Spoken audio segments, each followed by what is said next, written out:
Hi guys, আসসালামু আলাইকুম। কেমন আছেন? আশা করি সবাই ভালো আছেন, ভালো থাকেন।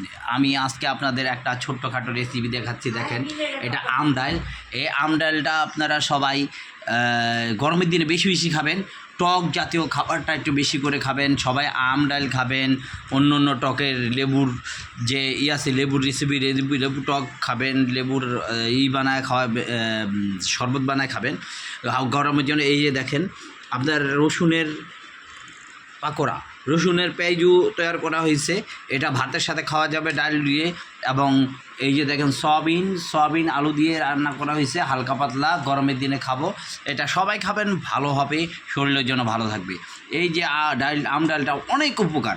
সবাই মনে করেন বেশি করে ভিডিওটা শেয়ার করবেন। এবং এমনি